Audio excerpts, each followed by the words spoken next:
Bonjour et shalom, peuple de Dieu, au nom de Jésus-Christ. Je réponds au nom de Bométela Patrick, serviteur de Dieu. Et ce matin, je suis là pour que nous puissions partager la parole du Seigneur, un enseignement intitulé Être chrétien. Et aujourd'hui, nous commençons avec la partie introductive. Le premier chapitre, c'est l'affermissement. Pourquoi nous devons parler sur l'affermissement? C'est parce que dans la plupart des cas, nous avons constaté que beaucoup sont devenus enfants de Dieu ou l'aspirent, mais sans comprendre quelque chose. Croire en Jésus-Christ et connaître Jésus-Christ, c'est deux choses différentes. Nous ne voulons pas seulement croire, mais nous voulons connaître, car la Bible déclare, vous connaîtrez la vérité vous affranchira. Et ce matin, bienvenue dans le Seigneur Jésus-Christ, je vous prie de prendre votre Bible et votre stylo, et vous m'excuserez d'être bilingue, je parlerai un peu du lingala et un peu du français, parce que pour permettre à tout le monde de comprendre un peu, pour ceux qui ont peut-être des difficultés dans certaines langues. Alors, bienvenue dans le Seigneur Jésus-Christ, c'est quoi l'affermissement? L'affermissement, de par l'histoire, c'est un terme emprunté du latin firmus, qui signifie rendre lucide, rendre fort. Bien aimé, lorsque nous affermissons, c'est avec le but que le chrétien, le croyant que nous sommes, nous puissions devenir forts dans la foi. Être bien assis, bien fondé dans la saine doctrine. Parce que dans la plupart des cas, nous constatons que beaucoup sont chrétiens, mais ne comprennent rien de la chrétienté. Et ce qui est un risque grave pour la foi chrétienne. L'Église est aujourd'hui remplie de faux chrétiens, ou de chrétiens mal instruits, ou de chrétiens non instruits, juste parce qu'ils n'ont pas été bien affermis. Je veux souligner, l'affermissement n'est pas un processus d'un seul jour, non. C'est un travail qui dure dans le temps et dans l'espace. Et c'est voire même un travail infini, parce que de temps en temps, nous aurons besoin d'être affermis par rapport à un domaine ou un autre domaine.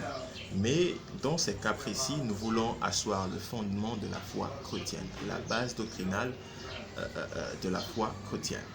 Bien nous Jésus-Christ, d'où tire l'origine? L'affermissement vient d'où? Qui en est l'auteur? Dieu bien-aimé le Seigneur, depuis le temps, la nuit de temps, a commencé d'une manière ou d'une autre en envoyant ses serviteurs, le prophète, pour affermir la foi de ses enfants, de son peuple. Mais dans la nouvelle alliance, c'est Jésus-Christ qui l'inaugure clairement en disant aux apôtres, et principalement à Pierre, quand tu seras ferme, quand tu seras affermi aussi tes frères. Vous voyez, Pierre était avec Jésus, mais il n'était pas devenu affermi. Pierre était avec Jésus, il n'était pas aussi fort que ça. Et la preuve en est qu'il a même régné le Seigneur facilement parce qu'il n'était pas bien assis dans la foi. Mais dès lors qu'il avait été affermi, il n'avait plus fait de marche arrière. Beaucoup sont aujourd'hui chrétiens, demain redeviennent païens, après-demain chrétiens, ainsi de suite vacillants, parce qu'ils n'ont pas une foi ferme. Et ça va dans notre responsabilité, nous, Bisobasali Nzambe, pour nakovandisa kondima yaba Christo. Bien-aimé dans le Seigneur Jésus-Christ, par affermissement, bien-aimé, comme on a dit l'origine, nous le voyons dans Luc 22, 32, où le Seigneur Jésus-Christ est en train de parler à Pierre pour lui dire, quand tu seras ferme, affermis aussi tes frères. Et mes frères et sœurs dans le Seigneur Jésus-Christ, par rapport à notre enseignement toujours, nous allons rapidement avancer pour parler du but que nous poursuivons dans cet enseignement. Le but est celui de fortifier votre foi en travaillant votre intelligence étant nouveau converti. Bien-aimés dans le Seigneur, si l'intelligence n'est pas renouvelée, la foi n'est pas une foi vivante. Parce que l'intelligence ancienne ne produit que les œuvres mortes. Et maintenant que nous sommes en Christ, nous devons avoir une intelligence renouvelée. Parce que nous remarquons que beaucoup sont chrétiens, mais avec de l'intelligence ancienne. Une intelligence obscurcie. Il va dans l'église, il prie chaque fois, mais il est toujours dans le monde, dans ses pratiques anciennes, qui ne sont pas conformes à la parole de Dieu. Quand nous devenons enfants de Dieu, nous devons renoncer au monde et à toutes ces pratiques. Et c'est le but principal en grande ligne de l'affermissement. Je signale que c'est un enseignement qui est dans un livre, contenu dans un livre. Là, nous ne sortons que des extraits, le résumé pour aider les interlocuteurs. Bien aimé, le but principal de l'enseignement étant dit, nous parlons aussi de quelques inconvénients ou avantages. Nous commençons par les avantages. Bien-aimé, l'avantage primaire, c'est le renouvellement de l'intelligence. Secondo, nous voyons, bien-aimé, une fois bâti en Christ, une fois bâti sur le roc, l'affermissement vient bâtir, asseoir la foi. Et bien aimé dans le Seigneur Jésus-Christ, il y a encore un troisième avantage, c'est la connaissance sur notre vie nouvelle et la possibilité de faire la différence entre l'ancienne et la nouvelle vie. Beaucoup sont chrétiens mais ne savent pas faire la différence entre la vie chrétienne et la vie païenne. Bien aimé dans le Seigneur, au-delà de cela, nous devons aussi connaître qui nous sommes, le connaître qui je suis, mon identité et la dépendance de mon être entier. Bien-aimés dans Christ, nous devons connaître qui nous sommes et connaître de qui nous dépendons maintenant. Nous sommes devenus enfants de Dieu. Nous pouvons le voir, Galates 4:1. Or, aussi longtemps que l'héritier est enfant, il ne diffère en rien d'un esclave. Un autre avantage, c'est que l'affermissement produit la compréhension de l'importance de chrétiens sauveurs du monde. Il y a beaucoup de chrétiens qui ne savent même pas leur importance. Mais à éviter en quoi je suis important, quel est mon rôle. Bien aimé, nous sommes le sel de la terre et nous allons le découvrir ici. Si le sel perd sa saveur, c'est ce que nous vivons aujourd'hui. Il n'y a plus de différence entre chrétiens et non-chrétiens. Bien aimé dans le Seigneur Jésus-Christ, en dernier, pour chuter par rapport aux avantages, quelques-uns, bien aimé, nous devons aussi savoir que c'est le Christ, l'affermissement nous produit la connaissance de connaître qui est Christ. Nani Yesu. Amen. Et l'inconvénient de ne pas être affermi produit, bien aimé, une foi vacillant, une foi, bien aimé, flottant, une foi fragile, manipulable, comme la Bible nous le dit, bien aimé, dans Éphésiens chapitre. Et je disais que l'affermissement, bien aimé, si on l'a loupé, il y a beaucoup d'inconvénients.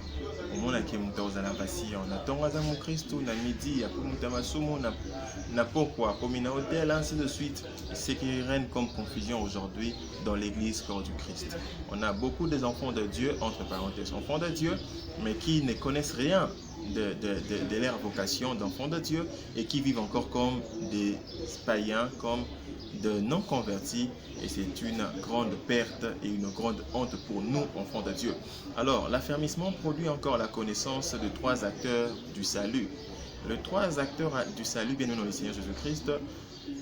Primo, c'est Dieu, qui est le premier acteur principal du salut. Secondo, c'est Jésus-Christ qui l'a exécuté. Et troisièmement, c'est le Saint-Esprit qui le maintient. Bien aimé dans Jésus-Christ, si nous ne connaissons pas ces trois personnages, au-delà de dire Dieu, Saint-Esprit, Jésus-Christ, si nous ne l'avons pas très bien compris par les enseignements, lors de notre conversion, notre vie de tous les jours étant qu'enfant de Dieu, pourquoi on peut nous présenter des faux Christ, des faux dieux et de faux Saint-Esprit, on aura la facilité de croire parce qu'on n'a pas été bien instruit. Or, la vie éternelle, c'est qu'ils te connaissent, toi, le seul vrai Dieu, et c'est lui que tu as envoyé, Jésus-Christ. C'est ce que la Bible nous dit. Donc, si on ne connaît pas le vrai Dieu, bien aimé Jésus-Christ, si on ne connaît pas le vrai Christ et le vrai Saint-Esprit, nous tapons à côté. On peut aller à l'église, on peut prier, on peut jeûner, mais on n'aura que de confusion parce que nous n'avons pas été bien instruits. Une maison, bâtie sur le roc, est une maison bien solide et rassurante. Mais une maison bâtie sur le sable, bien aimé, à tout moment qu'il y aura de la tempête, peut s'écrouler sans même un grand effort. Ce que nous voyons, bien aimé dans le Seigneur, sans grand effort, vous devez connaître les trois acteurs du salut, comprendre le rôle de tout un chacun dans votre salut, comprendre le rôle de Dieu dans votre salut, comprendre le rôle que Jésus-Christ a joué, continue de jouer dans votre salut, et comprendre aussi le rôle que le Saint-Esprit doit jouer pour maintenir votre salut. Car sans le trois bien-aimés dans le Seigneur, nous n'aurons pas le salut à la perfection. Vous aurez le salut, vous direz que je connais Dieu, mais si vous ne connaissez pas la manière dont Dieu se manifeste par le Christ, vous aurez beaucoup de confusion entre Dieu et Jésus. Et si vous ne comprenez pas non plus la manière dont Dieu se manifeste par le Saint-Esprit, bien-aimé dans le Seigneur, vous ne saurez pas vivre une vie chrétienne épanouie. Pourquoi? Parce que c'est le Saint-Esprit qui maintient, qui rassure, qui nous console, qui garantit notre foi après que Jésus soit déjà parti. C'est le Saint-Esprit qui nous instruit sur des choses d'en haut. C'est vraiment important de le retenir. Que Dieu bénisse.